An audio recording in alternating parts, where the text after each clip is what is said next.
Bilikis and you're welcome to my channel once again. If you haven't subscribed to my channel by now, hit the red button right down there. And guess what? Her beginners class has started and there is still room for one-on-one training, and I must tell you it is awesome. And also our intermediate class is starting very soon, so if you are interested, just get in touch with us. And if you haven't joined us on Facebook, Sewing Innovations is a closed group where we put up illustrations on some questions asked about some outfit, and then we rub minds together. Please try to search for it on Facebook and join us. And today I will be making a halter neck maxi gown, in which I will be explaining first on the paper before showing you how it is on the fabric. So let's get started. So now I will be explaining to you, because for this maxi gown I'm using a chiffon and you know it's always all over the place. So I want to explain to you in details on paper and how to fold on bias before transferring it to my fabric. So now I will just take this paper. Assuming this is my fabric, like this fabric I have here, the width is by, the length is by 60 and then the width is endless. So although I have 2 meters, so now if I fold this way, 60 is actually okay to accommodate my length, but by the time I fold on bias, it won't be enough, it will be shorter.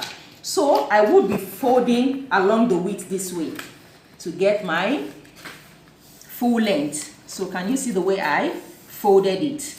So now here, if you are not making a full circle gown, you don't need to fold it fully, but I just needed some flare, so that's why I will just fold it on bias just to have some flare. So the more you want, the more you keep folding it, but I will just fold it this way.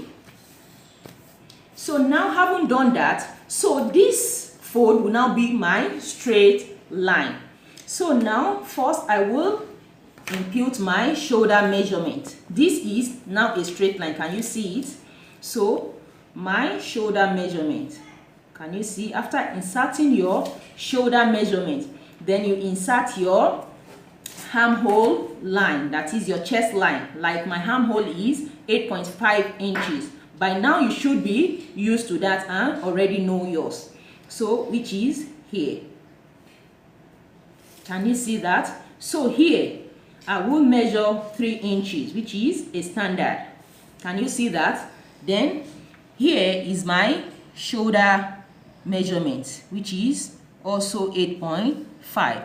Ideally you will come down by 1 inch, and then here you measure your bust measurement. Like mine is 10.5, which will be here. Then remember my shoulder measurement is 8.5, so I'll just measure 8.5 here just to get a straight line, and then I have a straight line this way. Then I will curve my armhole measurement. Can you see that? This is like a basic bodice, but since we are having a halter neck, from this 3 inches point, just add like 1/4 or 1/2 inch to it. Can you see that? Then you curve from this here where your bust measurement is, and then curve it down to this place. Can you see that? Just curve it down to this place. So this will be the halter neck. So note, for the back neck, I will make 1 inch. You can make 3 inches also, depending on what you want. So the back neck will be 1 inch. So then I will curve this way. And then the front neck, I will make 3 inches. Can you see that? And that will be this way. Can you see that? So after doing that, then you measure your desired length from this shoulder line. So for instance, I want the length to be 6 inches. I will just place my tape. Let me do it this way so you can see. So from the shoulder line, I will measure 6 inches. And I will measure all through 6 inches, 6 inches, all through. Can you see that? So you match up the circle. So after doing that, then from this your bust measurements, then you just match it up. Can you see that?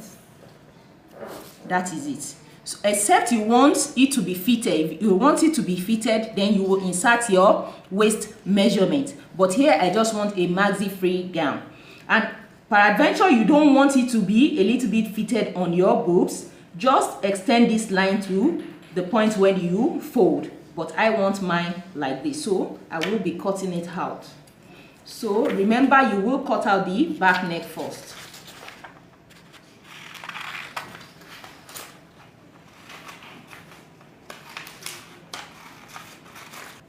So now then the back neck. So this is what you have. Can you see that? So this is the back neck. Can you see that? And this is the front neck. So all you have to do is to place this pattern and then fold on bias. Assuming this is my fabric, I folded this way. You can still make use of this place. Then you fold this way also. Can you see that? If there's no pattern that goes one way or the other, so then I will place it this way. Can you see that? And then trace it out.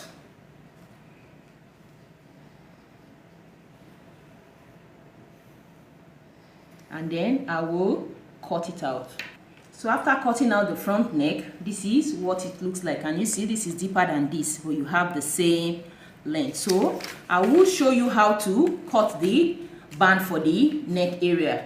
Also, you just have to fold on bias. You could fold straight this way, but it's advisable to fold on bias. Can you see that? Then you determine the length of the band you want.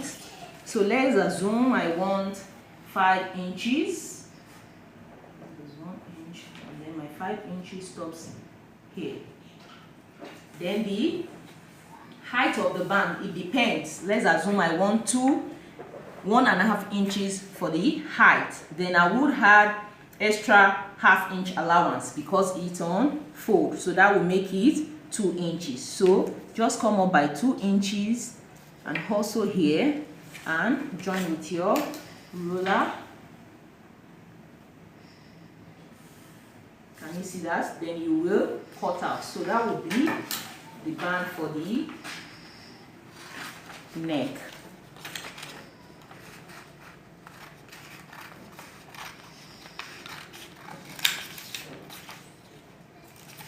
So can you see that? So by the time you join this together, then you have something like this. This is the front. Then you have something like this. Can you see that? So this is where you could use to tie a knot. Can you see that was so easy? So now from my basic bodice pattern,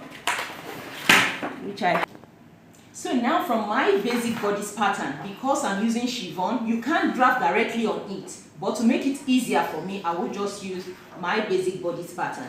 Since I only need from the shoulder area to the chest line measurement, so all I have to do is just from here, I will just add like a ¼ inch to it, which is here, and then from here just use your free hand and come this way. Can you see that? So I will be placing this on my fabric. So first I will cut the back neck and then later the front neck.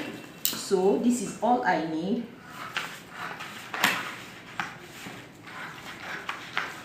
So this is all I need for my pattern. Can you see? This will make it easier. So all I have to do is to extend the sides.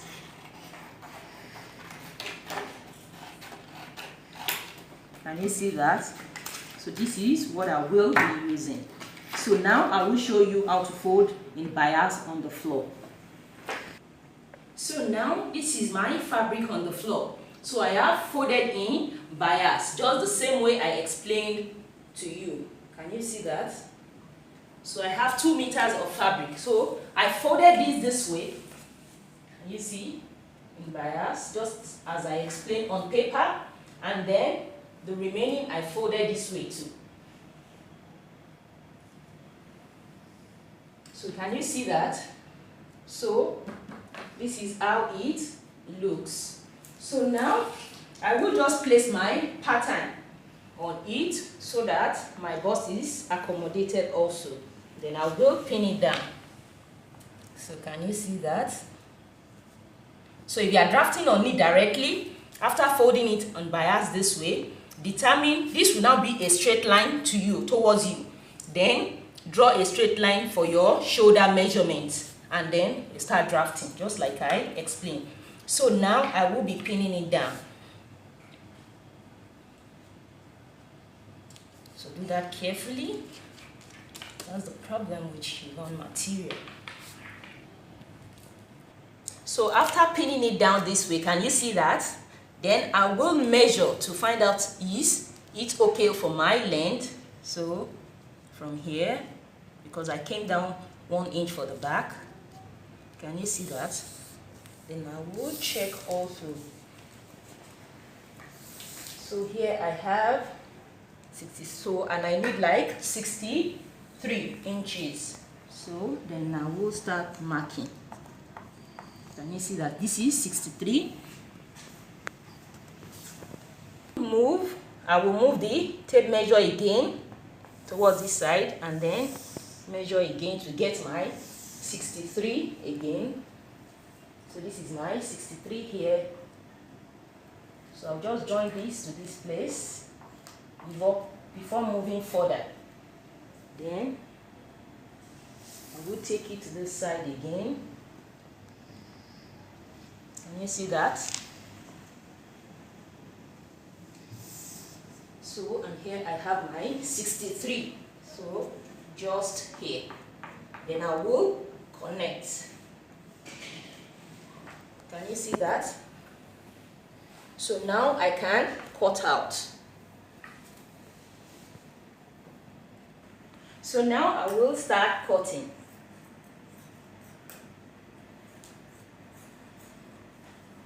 Just do it gently.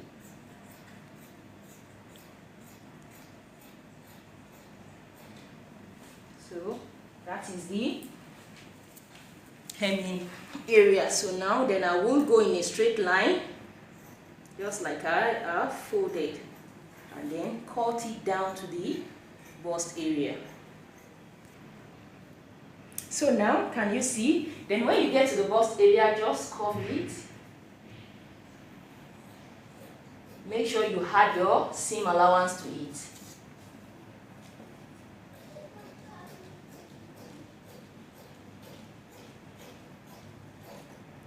Can you see that? Then I will go this way.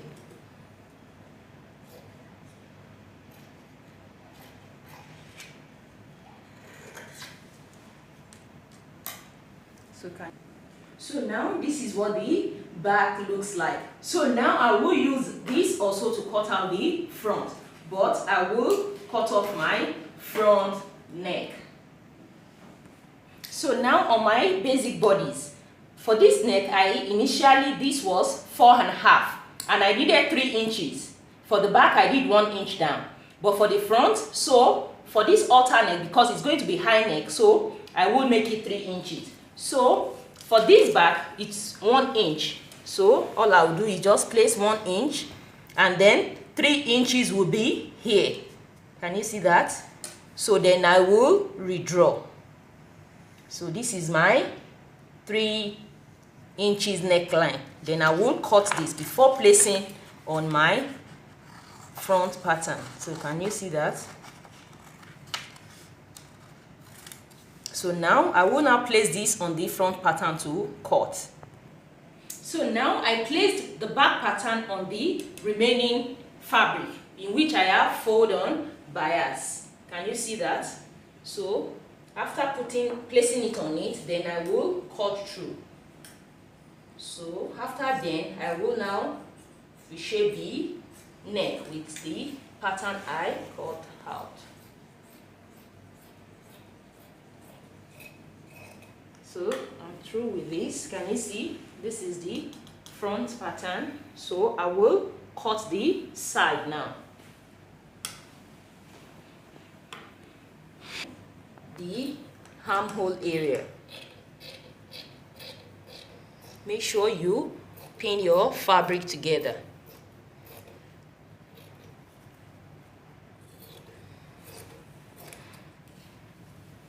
So now I will place my pattern on it.